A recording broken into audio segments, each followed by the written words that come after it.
This episode, along with hundreds of others from Calaroga Shark Media, is available without commercials.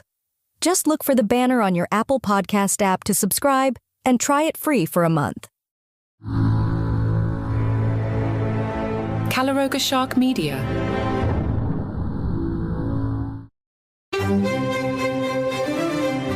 Hello and welcome to Palace Intrigue. I am your host, Mark Francis. Things have been very quiet on the Kate Middleton front, with even the tabloids seemingly running out of generic Kate is wonderful articles. Roman Kemp, a presenter and former host of Capital Radio's breakfast show, recounted a time when Princess Kate contacted him after seeing him discuss mental health on television. She invited him to DJ at an after-party to a garden party, where he was joined by Prince Harry, who advised him to play clean versions of rap songs.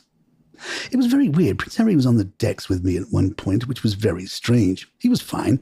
The only thing he said was, make sure you've got the swearing edits of the rap songs. And I was like, yeah, don't worry, you're good. Reflecting on meeting Kate at his parents' home, Kemp described it as one of the most surreal days of my life. Me, my mum, my dad, sister, and the princess just chatting around the kitchen table. The weirdest thing is she took her shoes off at the door. You never really see a princess in her socks. Sophie has been getting the most of the print space that would normally go to Kate. Sophie and Prince Edward recently viewed Queen Elizabeth's historic memorial statue for the first time. During their visit to Rutland, Edward and Sophie made stops at Rutland County Showground and Oakham Castle before arriving at Oakham Library to see the Queen statue. The bronze statue, standing 7 feet tall, depicts Queen Elizabeth as a young woman surrounded by her beloved corgis. Princess Beatrice is being considered for a more prominent public role within the royal family this summer, amid the continued absence of Kate. At 35, Beatrice is expected to step up and accompany King Charles to significant events, potentially including the upcoming Japanese state visit next month. Although she is a non-working royal, the king needs additional support to handle the shortage of active working royals. Buckingham Palace is still deciding how best to utilize Beatrice, but her involvement is anticipated to help alleviate the pressures of a busy royal calendar. This summer's events include Trooping the Colour, a state banquet, Garter Day, the 80th D-Day anniversary, and several Buckingham Palace garden parties. A source told the Mail that the king wants to include Beatrice and occasionally her sister, Princess Eugenie, in the roster for such events. Beatrice has previously assisted Queen Elizabeth II in handing out coins during the 2012 Maundy Thursday service and is expected to participate similarly this summer.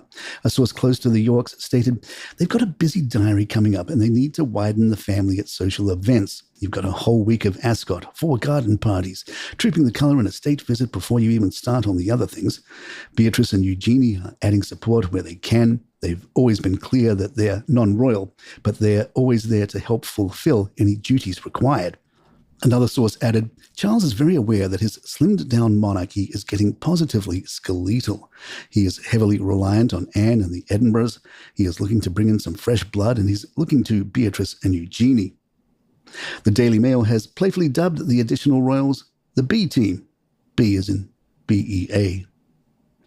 Lady Rose Hanbury was spotted alongside Queen Camilla at the final day of the badminton horse trials last weekend. This marks her first public appearance since a recent bout of rumours involving her relationship with Prince William. Hello magazine reported that Rose greeted Queen Camilla with a curtsy. Palace Intrigue will be right back. The Telegraph did a lengthy profile of the hardest working royal, Princess Anne. Royal editor Hannah Furness writes, she should be queen. Offers a member of the public, this is said at least once a day. Not for nothing does she have the reputation as Britain's hardest working royal. In numbers of engagements, she and the king vie for the top spot each year, while he and the Princess of Wales have taken time off from public engagements to undergo cancer treatment. The 73-year-old Princess Royal has ploughed on with her head down, her work the definition of unsung. Most of the time, that is how she likes it. She has eschewed the rota system of journalists, photographers, and broadcasters who cover her family's outings. I don't go for their benefit, she once said of the press. I go for the people who ask me. The Princess's diary is set months in advance. Twice a year, her office sends an invitation to 300-plus organizations she is affiliated with, asking for their requests for her time. Typically, she'll receive 1,000 to 1,200 requests a year. Some suggest a visit, others ask her to write forwards to books or ask for meetings. All are compiled into a database arranged by date and region and printed neatly in a book for the princess to study. She goes through everything required and decides what she's going to do and when, says a member of the team. A planning meeting follows, and once the program is set, she sticks to it. Her staff then go through it again and add last-minute audiences into the gaps. The week is there to be filled. One long-serving team member tells me if she's got a free hour and a half in London, we'll look again to see what else to add. One of the large teams that makes the investitures happen tells me quietly that you can always tell when it's HRH on duty because the day takes longer. She's got such a great brain. We often hear, you must have briefed her really well, but no, it's all her. She makes it very easy in that respect. As each encounter winds up with a brisk handshake, recipients walk backwards to bow, desperate to get it right before rejoining their watching families. The princess smiles at each one like they could not have performed it better. Previously unseen photographs of the royal family are set to be displayed in a new exhibition at the King's Gallery in Buckingham Palace. One of the highlights is a 1943 photograph of King George VI at his desk in Royal Lodge at Windsor Castle, surrounded by his family. This seemingly ordinary scene was designed to promote the stability and unity of the royal family during the turbulent times of World War II. The exhibition showcases one of the largest collections of royal images spanning over 100 years. Among the notable photos is a charming image of a young Princess Anne and King Charles, taken by Lord Snowdon to mark Charles' 8th birthday. Another rare photograph from 1964 features 4 royal mothers: Queen Elizabeth II, Princess Margaret, the Duchess of Kent, and Princess Alexandra, each holding their newborn babies. This picture, a gift for the doctor who believed the children, has never been shown to the public until now.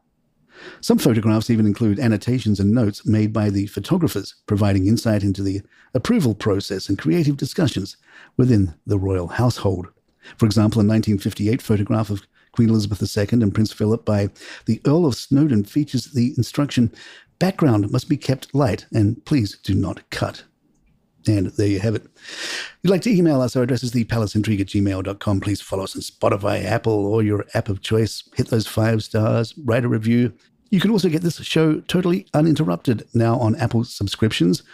Just go to the banner on your Apple app that says Listen Uninterrupted, and you can try it free for 30 days. And not only do you get this show, plus you get the Deep Crown Sunday bonus episode edition, and you get hundreds and hundreds of other shows from Calaroga Shark Media, from romance stories to ghost stories to feel-good, inspirational trivia shows, gossip, entertainment. You can get all those commercial-free as well. Give it a try. I'm Mark Francis. My thanks to John McDermott. This is Palace Intrigue. Good times.